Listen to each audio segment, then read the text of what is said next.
जीवन को सौंप दो, कुछ परिवर्तन नहीं करना है, अंदर का उद्देश्य परिवर्तन करना है।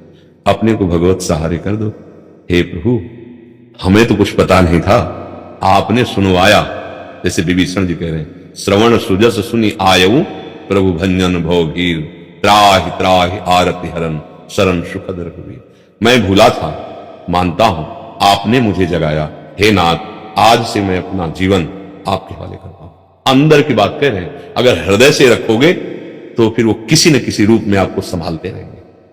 जब कहीं भक्त को कोई संकट होता है और कोई बचाने वाला नहीं होता, वो कोई ना कोई रूप रख के आ जाते हैं और सहयोग करते हैं, अंदर से और बाहर से भी।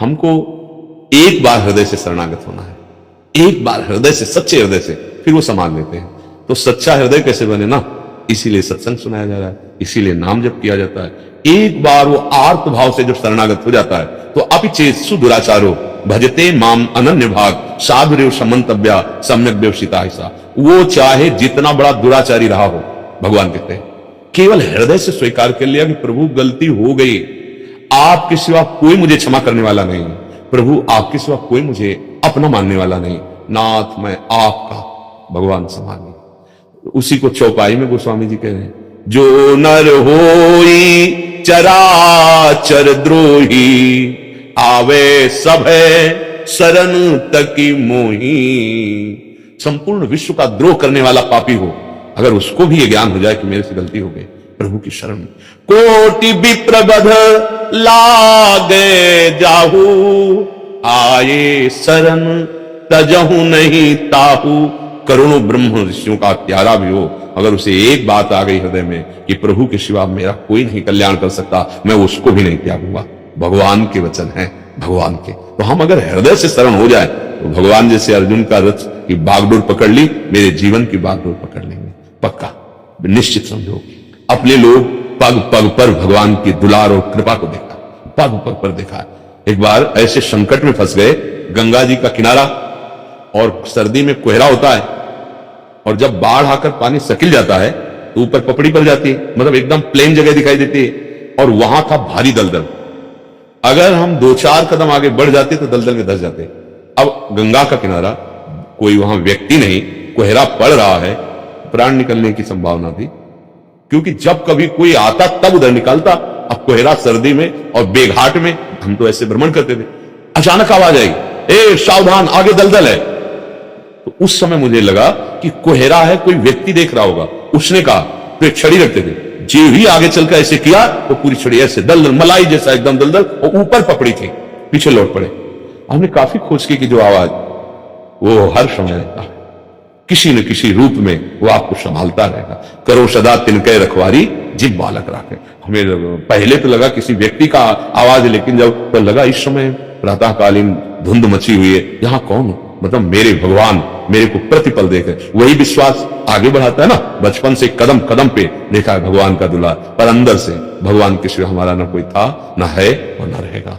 उसी बात से ये बात मिट जाएगी कि हमें किसी के सहारे की जरूरत है। सच्ची मानिए, भगवान हजारों हाथों से प्यार कर रहे हैं, लाखों नेत्रों से हमें दुलार दे रहे हैं। आप देखो, क्योंकि उनके सिवा मेरा कोई नहीं। अब क्या परवाह करनी। अभयद भुज दंड मूल पीन अंश सानुकूल, उनकी अभय भुजाएं सदैव अपने भक्ति के लिए फड़कती रहती है। हमको किसी के सहारे की जरूरत नहीं, क्योंकि किसी में जो कुछ भी बल है वो मेरे प्रभु का बल है। वो कोई भी रूप लेकर हमें सुरक्षा प्रदान करेगा, हमें सुख प्रदान करेगा। ये विश्वास हो जाए पक्का। कई बार हमने बताया, ये सत्संग में बड़ा विश्वास का विषय, कल भी यही चर्चा की थी कि बाधोदास बाबा बहुत भजनानंदी महात्मा थे। अब प्रारब्ध भोग आया, संग्रहणी का रोग हुआ, उसमें बार बार सोच होती है, पतली सोच, बार बार 2-4-10 सोच हो जाए तो आदमी का शरीर शिथिल हो जाता है। उनकी कई दिन से हो रही थी। अब ना भिक्षा जाना है, ना वहां कोई व्यक्ति आना, समुद्र के किनारे एकांत में हो। तो जब आंख खुली उनकी तो देखा एक 14 वर्ष की अवस्था, पीतांबर माथे पे बांधे हुए, पीतांबर पहने हुए, बाबा की लंगोटी सोच की धो धो के ऐसे फैला रहे, सूखी लंगोटी बाबा को पहना के उनका बार बार मल साफ। तुम सोचा, मुझ अकिंचन के पास नवीन अवस्था कौन। तो अपनी जब भागवतिक दृष्टि से देखा, जगन्नाथ जी, तो रो पड़े। कहा, प्रभु प्रभु आप ऐसा क्यों किए। आप में सामर्थ्य थी, यदि आपको दया आ रही थी तो प्रारब्ध मिटा देते हमारा, प्रारब्ध मिटा। आपने बोले, नहीं बाबा, प्रारब्ध भोग लो, मैं तो स्वयं तुम्हारी सेवा। नहीं, आपने क्यों की? तो बोले बाबा, जब आपके हृदय में मेरे सिवा किसी का आश्रय नहीं है तो मैं ही तो करूंगा सेवा।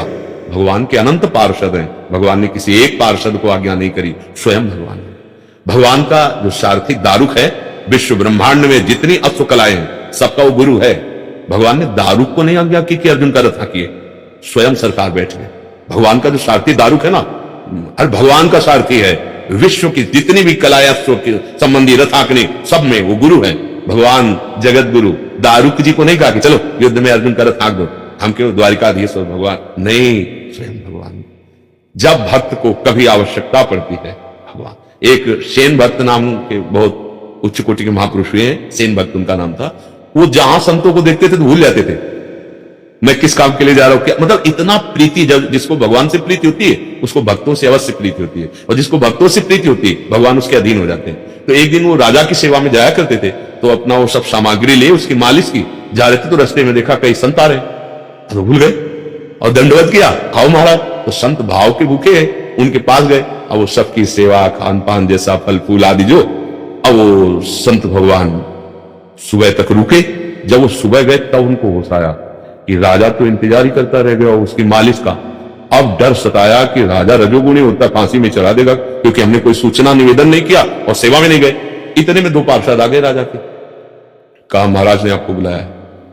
अब उन्होंने सोचा अंतिम समय है हमारा, क्योंकि राजाओं का तो राजमद होता है, क्यों नहीं आए, अभी हम कहे साधु सेवा में नहीं आए तो दंड ही देंगे। अंदर से अपने भगवान का स्मरण करते हुए कि जो भी होगा हाँ भगवान मंगल करेंगे, और वहां पहुंचे। अंदर राजा बहुत प्रसन्न मुद्रा में बैठे थे। आओ सेन, कल तुमने जैसी सेवा की ऐसी मुझे जिंदगी में सुख नहीं मिला,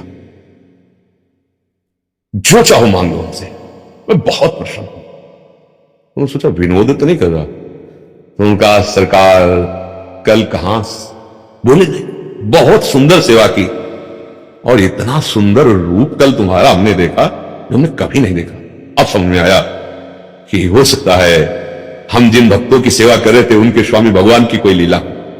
वो सरकार थोड़ा बताने की कृपा करे, क्या रूप आपने देखा? तो बोले तेल की कटोरी सामने थी और तुम हमारी पीठ की मालिश कर रहे थे, तो जब मैं ऐसे देखता तो तुम्हारा ये रूप था, और जब तेल की कटोरी में देखता तो अरविंदाक्ष, कमल नयन, श्याम स्वरूप, ये तुमने वो कभी रूप तो अपना दिखाया ही नहीं। रो पड़े और उनका सच्ची बात है सरकार, हम कल आए ही नहीं थे, ये हमारी जगह हमारे आराध्य देव भगवान श्री कृष्ण आए। भगवान अपने भक्ति के लिए एक रजोगुणी राजा की मालिश करने सेन बनकर जाते हैं। अरे विश्वास करो, ये कोई कथा नहीं है, अपने लोगों का जीवन यही है। और आज तक जिसने, इतिहास साक्षी है, भगवान का आश्रय लिया, हाँ कभी अमंगल नहीं हुआ। तो ये तो सोचना ही नहीं है कि बुढ़ापे में कौन सेवा करेगा या किसी के हम आश्रित होंगे, भगवान।